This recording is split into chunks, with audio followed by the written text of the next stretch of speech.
اور پھر آقا نے روتے روتے فرمایا کاش آج میری ماں زندہ ہوتی اور میں لوگوں کو نماز عشاء پڑھا رہا ہوتا اور اس میں سورہ فاتحہ کی تلاوت کر رہا ہوتا، پھر میری ماں کو میرے ساتھ کوئی کام یاد آ جاتا، میری ماں دروازے کی چلمن کو سرکا کے کہتی ابنی محمد، میرے بیٹے محمد میری بات سنو۔ فرمایا لوگو میں اپنی نماز توڑ کے پہلے ماں کی بات کو سن لیتا۔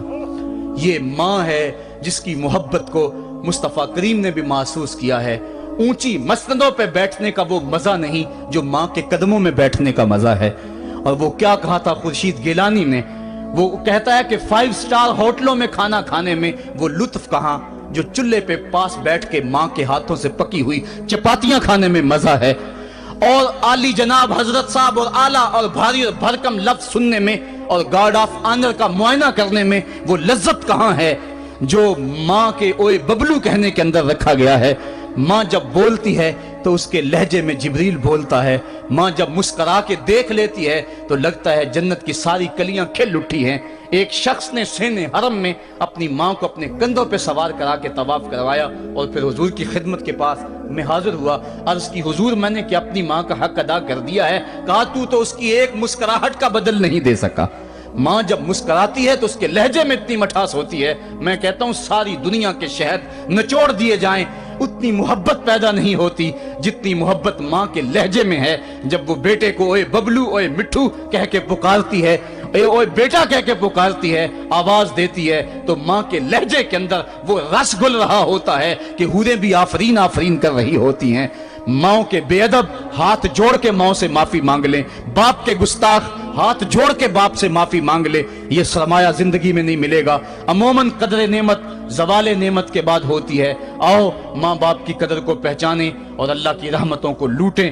علامہ اقبال کی جب والدہ فوت ہوئی تو وہ پھوٹ پھوٹ کے روئے، جوان ہونے کے باوجود ان کی آنکھوں سے آنسو نہیں تھمتے تھے، اور پھر روتے روتے کہتے تھے وطن میں ہوگا اب کس کو میرا انتظار، کون میرا خط نہ آنے سے رہے گا بے قرار، آرزو لے کے تیری خاک کے تربت پہ آؤں گا، اب دعائے نیم شب میں کس کو میں یاد آؤں گا، کون پچھلے پہر اٹھ کے دعا کرے گا، ماں ہی دعا کرتی ہے۔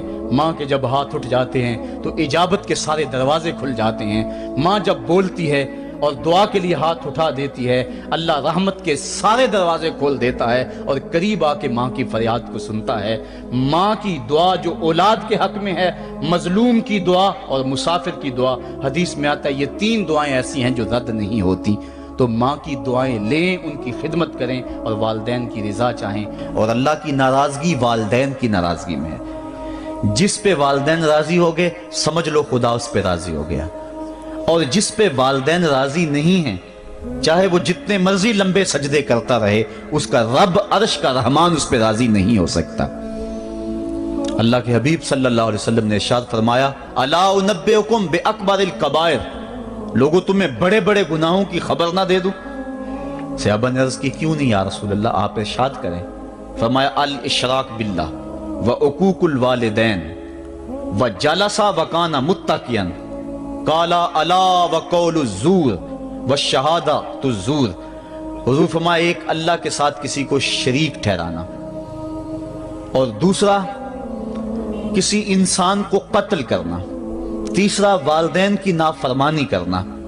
اور حضور اس موقع پہ ٹیک لگائے بیٹھے تھے، ٹیک چھوڑ کے آگے ہو گئے، وجلس وکان متکئا، آگے ہو گئے، اور حضور نے 3 مرتبہ اس بات کو کہا، اور پھر فرمایا اور جھوٹی گواہی دینا اور جھوٹی شہادت دینا۔ تو یہ وہ ہیں جو بڑے بڑے گناہ ہیں۔ میں نے ایک روایت میں پڑھا ہے حضور نے ارشاد فرمایا جنت کی خوشبو 1000 سال کی مسافت سے آنا شروع ہو جائے گی۔ جب لوگ جنت میں جائیں گے تو 1000 سال کی مسافت دور ہی ہوں گے کہ جنت کی خوشبو آنا شروع ہو جائے گی، لیکن 4 اشخاص ہیں جو جنت کی خوشبو نہیں پا سکیں گے۔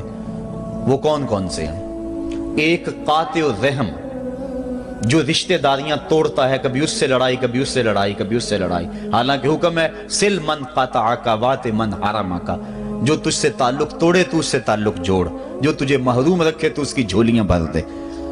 تو جو رشتہ داریوں کو توڑتا ہے، مقدس رشتوں کو پامال کرتا ہے، بلکہ والدین کے حوالے سے یہ بات بھی سن لیں، بعض اوقات والدہ اپنی بہن سے ناراض ہو جاتی ہے، باپ اپنے بھائیوں سے ناراض ہو جاتا ہے، تو اولاد کو کہتا ہے کہ نہ ملنا، اپنے جو ہے وہ چچا تائے سے نہ ملنا، ماں کہتی ہے اپنی خالہ سے نہ ملنا، تو اب کیا حکم ہے، ملیں کہ نہ ملیں؟ تو علماء نے اس پہ گفتگو فرمائی ہے کہ قطع رحمی حرام ہے، اور ماں قطع رحمی کا حکم دے رہی ہے، کہتی ہے، اور بندہ سوچتا ہے، بچہ سوچتا ہے کہ میری خالہ تو میری ماں کے پیچھے، میرے چچا میرے تائے تو میرے باپ کے پیچھے ہیں، جب باپ نہیں ملتا تو میرے کیا لگتے ہیں، جب ماں نہیں ملتی تو خالہ اور ماموں میرے کیا لگتے ہیں؟ تو وہ ماں کے پیچھے اور باپ کے پیچھے لگ کر ان عظیم رشتوں کو چھوڑ دیتا ہے، جبکہ لا طاعت المخلوق فی معصیت الخالق، خالق کی معصیت میں مخلوق کی اطاعت نہیں ہوگی۔ تو جو یہ چیزیں ہیں قطع رحمی نہیں کی جائے گی۔ علماء نے یہاں طریقہ یہ بیان کیا ہے کہ والدین سے چوری ملے تاکہ ان کا بھی دل نہ دکھے لیکن ان سے تعلق نہ توڑے، چونکہ قطع رحمی کے زمرے میں نہ آئے۔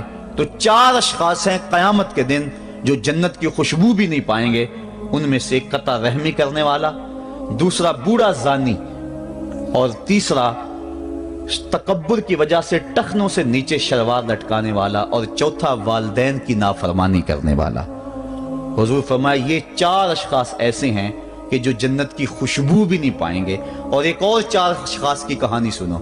حضور نے ارشاد فرمایا، اے عمر، اگر مجھے لوگوں کے سست ہو جانے کا ڈر نہ ہو تو میں تمہیں یہ بات کہوں کہ اس خبر کو جا کے گلی بازاروں میں بتا دو اور 4 اشخاص کی جنت کی گواہی دے دو کہ انہیں جنت میں جانے سے کوئی شے نہیں روک سکتی۔ عرض کی حضور کون کون؟ فرمایا ایک وہ عورت جس نے اپنی ساری محبتیں اپنے خامد پہ نچھاور کر دیں اور وہ اس حال میں مری کہ اس کا خامد اس پہ راضی تھا، جنت میں جانے سے اس کو کوئی شے نہیں روک سکتی۔ اور دوسرا وہ شخص جس کے بچے زیادہ ہیں، ذرائع آمدنی تھوڑے ہیں، لیکن اس نے اپنے بچوں کے پیٹ میں حرام کا لقمہ نہیں جانے دیا، محنت کرتا رہا، اوور ٹائم لگاتا رہا، مزدوری کرتا رہا اور اپنے بیٹوں کے لیے رزق حلال کی تلاش میں رہا۔ وہ بوڑھی کمر پہ بوریاں اٹھا اٹھا کے کام کرتا تھا اور اپنی کثیر اولاد کی پرورش کے لیے اس نے محنتیں بلی کی اور ان کو حرام کا لقمہ نہیں کھلایا۔ فرمایا قیامت کے دن اس کو بھی جنت میں جانے سے کوئی شے رکاوٹ نہیں پیدا کر سکتی۔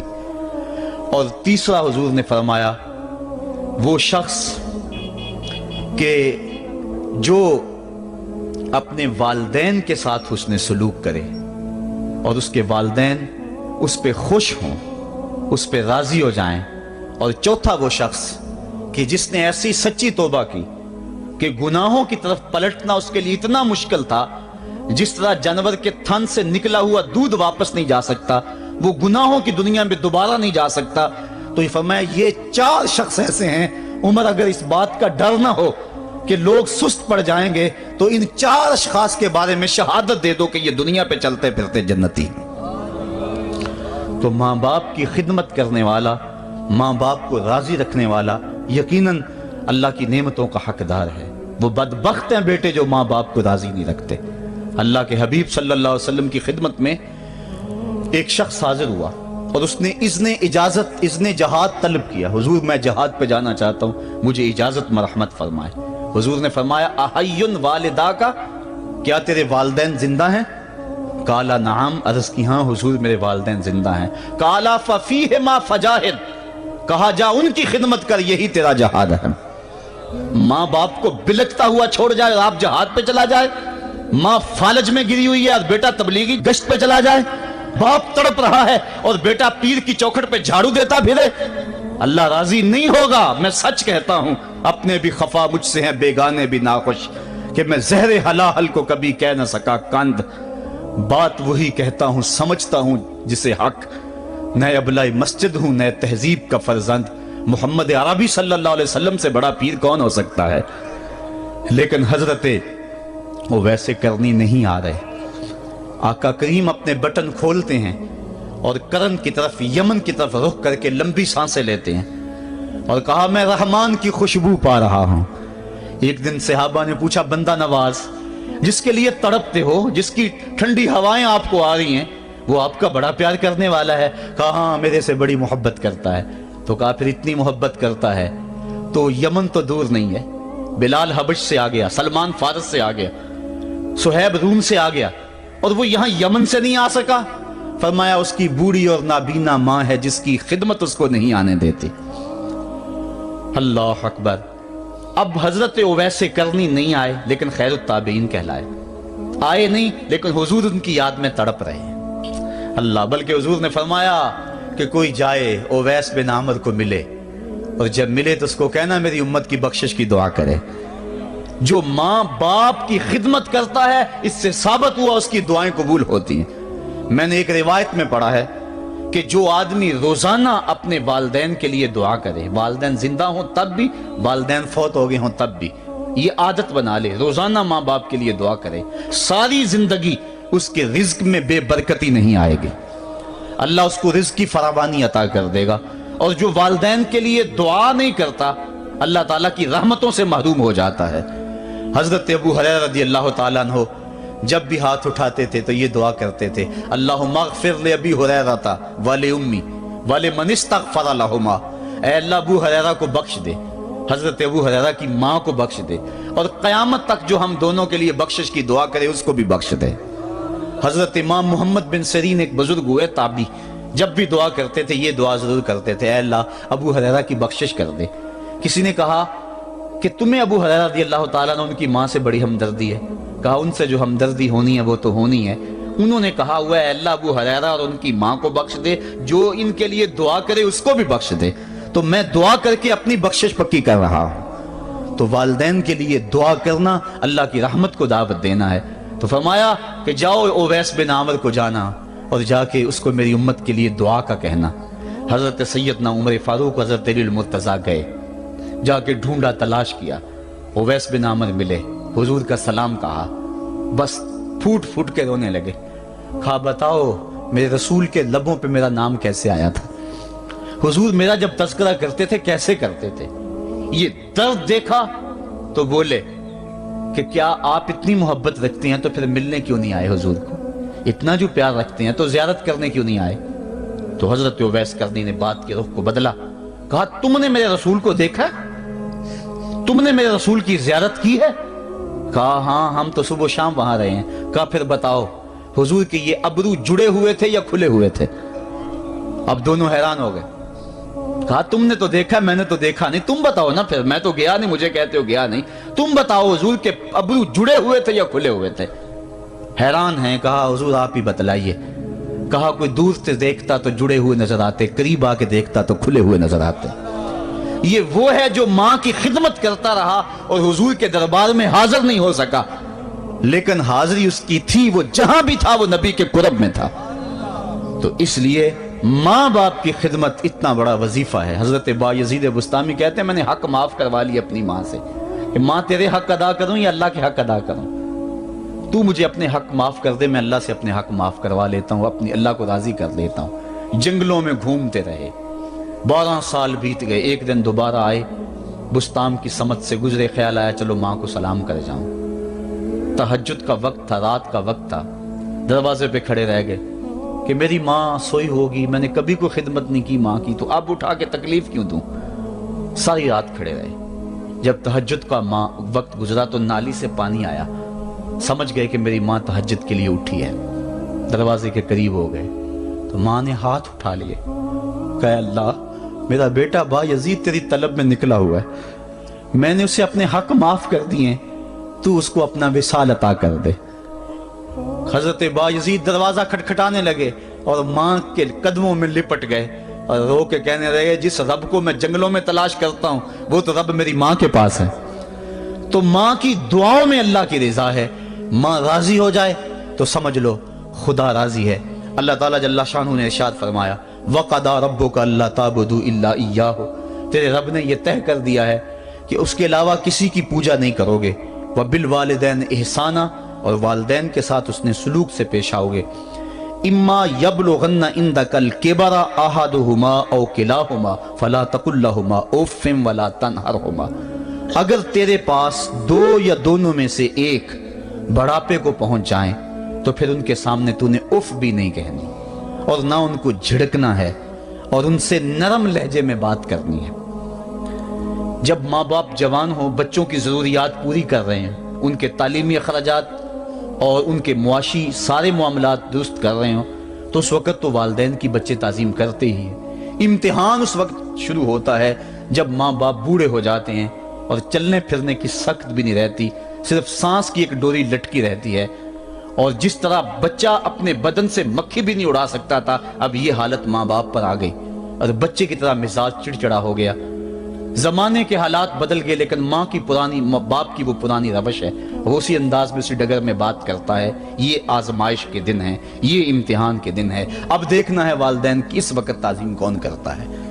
فرمایا اما یبلغن عندک الکبر، اگر تیرے پاس وہ بڑھاپے کو پہنچ جائیں، دونوں پہنچ جائیں، یا تیری خوش قسمتی کہ دونوں میں سے ایک پہنچ جائیں یا دونوں پہنچ جائیں، تو پھر ان کی تو نے تعظیم کرنی ہے۔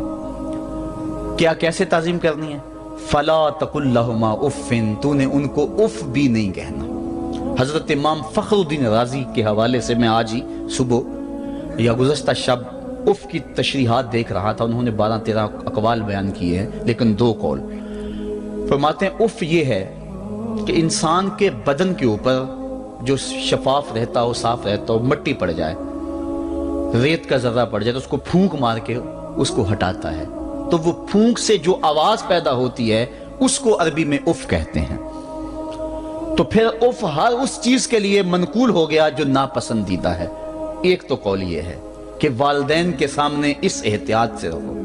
دوسری بات آپ فرماتے ہیں اف کا مفہوم یہ ہے کہ جب ماں باپ بوڑھے ہو جائیں تو بول و براز چارپائی پہ نکل جاتا ہے اور انسان ان کو اٹھا کے ان کی خدمت کرتا ہے، صفائی کرتا ہے، کپڑے بدلتا ہے۔ انسان کی طبیعت میں جو فطری نفاست ہے اس کے تحت اس کو ماں باپ سے جو مکروہ اور ناپسندیدہ بو آتی ہے اس سے وہ بچنا چاہتا ہے۔ وہ نفرت ماں باپ سے نہیں ہوتی، وہ نفرت اس بدبو سے ہوتی ہے جو ماں باپ کے بدن سے یا چارپائی سے یا کپڑوں سے اٹھ رہی ہے۔ تو بندہ اپنے جو ہے وہ ناک پہ کپڑا رکھ لیتا ہے اس بدبو سے بچنے کے لیے۔ تو اف کے مفہوم کو بیان کرتے ہوئے حضرت امام رازی کہتے ہیں کہ انسان کو اس بات سے بھی روکا گیا ہے کہ تو اپنے ناک پہ کپڑا رکھ کے اگر ان کو صفائی کر رہا ہوگا تو ماں باپ کے نازک دل پہ کہیں یہ بوجھ نہ آ جائے کہ میرا بیٹا مجھ سے نفرت کر رہا ہے۔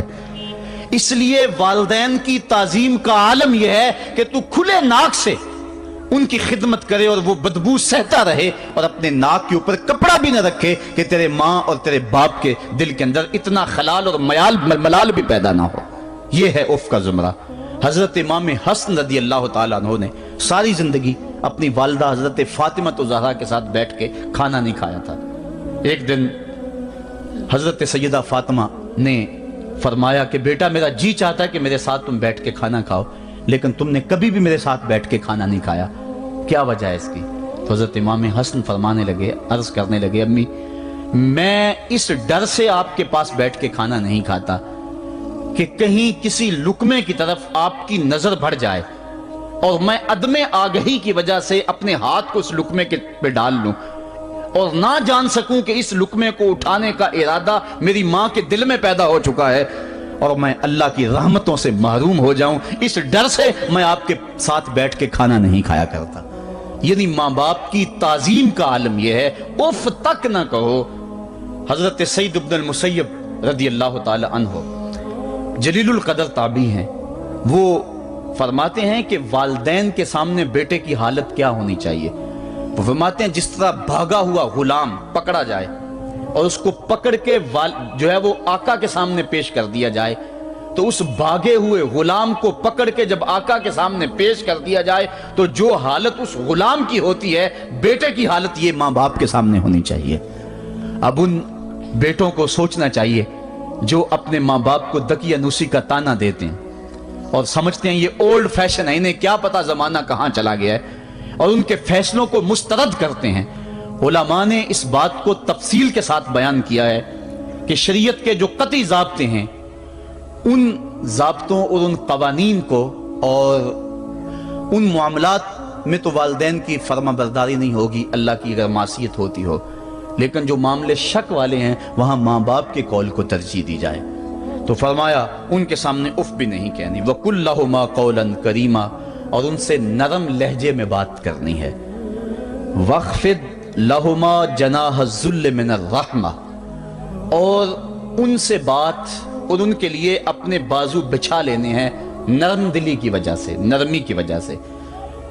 جب جانور زمین کی طرف رخ کرتا ہے، اوپر سے نیچے کی طرف آتا ہے تو اپنے پروں کو سکیڑ لیتا ہے، تو اس کے لیے یہ لفظ بولے جاتے ہیں وَخْفِضْ لَهُمَا جَنَاحَ۔ تو اللہ تعالیٰ فرمایا جس طرح وہ جانور عزت سے اپنے بازو سکیڑ لیتا ہے اور پھیلاتا نہیں ہے، والدین کے سامنے تیری اکڑ، تیرا عہدہ، تیرا منصب، تیری شانیں، تو بڑا اونچا ہے، لوگ تجھے سلوٹ کرتے ہیں، تیرے ہاتھ چومتے ہیں، تجھے سلام کرتے ہیں، اونچی کرسیوں پہ تو بیٹھتا ہے، لیکن وہ سب وہاں چھوڑ دے اور ماں کے قدموں میں عاجز بن کے بیٹھ جا، باپ کے قدموں میں عاجز بن کے بیٹھ جا، وہاں اپنی اس کسی چیز کا لحاظ رکھ، پرندہ اوپر کوڑے تو پر کھولے، لیکن جب نیچے آئے تو پروں کو سمیٹ لے، تیرا عہدہ، تیرا منصب باہر رہے، جب ماں باپ کے پاس آئے اس وقت تو مؤدب غلام کی صورت میں اپنے والدین کے سامنے کھڑا۔ وَقُلْ رَبِّ ارْحَمْهُمَا كَمَا رَبَّيَانِ صَغِيرًا۔ اور اگلا حق یہ بیان فرمایا کہ اللہ کی بارگاہ میں عرض کر رہا ہے اللہ میری ماں پر بھی اور میرے باپ پر بھی رحم فرما دے، جس طرح میں چھوٹا تھا اور میرے اوپر انہوں نے رحم فرمایا۔ انسان ماں باپ کے حق دے ہی نہیں سکتا، حضور نے ارشاد فرمایا کہ انسان ماں باپ کے حق نہیں ادا کر سکتا الا یہ کہ ان کو غلام پائے اور خرید کر آزاد کر دے، اس کے علاوہ کوئی صورت ایسی نہیں ہے۔ ایک شخص نے حضور کی خدمت میں حاضر ہو کے عرض کیا حضور میں اپنے والدین کی بڑی خدمت کی ہے، اس کو امام حقی نے لکھا ہے، اور جن مراحل سے میں گزرتا رہا ہوں ان مراحل سے میرے ماں باپ گزرے ہیں اور میں نے ان کی خود خدمت کی ہے۔ آج بیٹے بیویوں پہ کام چھوڑ دیتے ہیں کہ بیوی خدمت کرے گی۔ احسان دانش کہتا ہے کہ میں نے اپنی بیوی کو ہاتھ نہیں لگانے دیا، میں نے کہا میرے ماں باپ ہے، یہ خدمت اور کوئی حاصل کیوں کرے، یہ تو میں حاصل کروں گا۔ تو ساری خدمت میں نے خود کی، جس طرح انہوں نے نوالے توڑ توڑ کے میرے منہ میں ڈالے میں نے بھی حضور ایسے کیا، جس طرح میرے لیے میری ماں رات جاگتی رہی میں بھی اپنی ماں کے لیے جاگتا رہا۔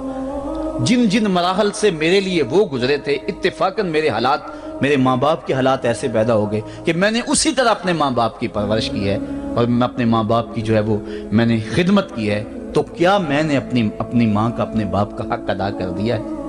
تو حضور نے ارشاد فرمایا تو نے ایسے ہی خدمت کی ہوگی، لیکن جب تیری خدمت تیری ماں کرتی تھی تو ساتھ ساتھ تیری زندگی کی دعائیں مانگتی تھی، اور جب باپ بوڑھا ہو گیا تھا، ماں بوڑھی ہو گئی تھی، آزاد شل ہو گئے تھے، فالج میں مبتلا تھے، تو ان کے لیے زندگی کی دعائیں تو نہیں مانگتا تھا، تو یہ کہتا تھا اللہ انہیں پردہ دے دے۔ تیری ماں نے تو کبھی تیرے لیے پردہ نہیں مانگا تھا، بیٹا لولا ہو بیٹا لنگڑا ہو، ماں کبھی نہیں کہتی بیٹے کو ڈاکٹر جواب دے دیں، ماں کبھی نہیں کہتی کہ میرے بیٹے کو اللہ پردہ دے دے، ماں یہی کہتی ہے مالک مجھے لے لے، میرے بیٹے کو زندگی دے دے، میں سب کچھ بیچ دیتی ہوں، اپنا زیور بیچ دیتی ہوں، میرے بیٹے کی صحت بچ جائے، میرے بیٹے کی زندگی بچ جائے۔ ماں کی موجودگی میں کوئی کہہ بھی نہیں سکتا، باپ کے لیے تو کہہ دے، ماں کے لیے تو کہہ دے بڑی تکلیف ہے تیرے باپ کو، بڑی تکلیف ہے تیری ماں کو، اللہ کرے اب پردہ ہی عطا کر دے۔ خود نہیں کہتا تو کسی سے یہ سن سکتا ہے بندہ، لیکن ماں سن سکتی ہے کوئی کہے اللہ تیرے بیٹے کو پردہ دے دے؟ تو فرمایا جب وہ تیری خدمت کرتے تھے تو وہ تیری زندگی کی دعائیں مانگتے تھے، اور جب تو خدمت کرتا تھا تیرے دل میں ان کے پردے کی آرزو تھی۔ فرمایا تو جتنی مرضی خدمت کی ہے، ماں کی خدمت کا بدل کیسے ہو سکتا ہے؟ تو ماں باپ کی خدمت انسان کر ہی نہیں سکتا، تو پھر کیا کرے؟ عرض کرے اللہ میں تو خدمت نہیں کر سکتا، تو ان کے اوپر رحم فرما دے۔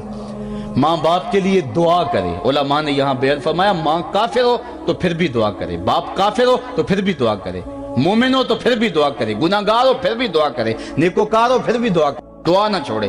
حضرت ابو ہریرہ رضی اللہ تعالیٰ عنہ فرماتے ہیں میری ماں کافرہ تھی اور میں حضور کا غلام، اور ماں ہر وقت اپنی دھن میں اور میں اپنی دھن میں ہوں۔ حضرت ابو ہریرہ کے بھائی کوئی نہیں ہے، باپ فوت ہو گئے ہیں، بہن کوئی نہیں ہے، ابھی شادی بھی نہیں ہوئی، دنیا پہ رشتہ ہی کوئی نہیں سوائے ماں کے، گھر آتے ہیں تو ماں سے بات کرنی ہوتی ہے، جو سن کے آتے ہیں ماں سے وہ دکھ کھولنا ہوتا ہے، بات کرنی ہوتی ہے، حضور کی باتیں سنانی ہوتی ہیں، لیکن ماں ہے اتفاق سے کافرہ ہے، حضور کی بات وہ سننا گوارا نہیں کرتی۔ حضرت ابو ہریرہ کو اور بات آتی کوئی نہیں، وہ تو کرتے ہی حضور کی باتیں۔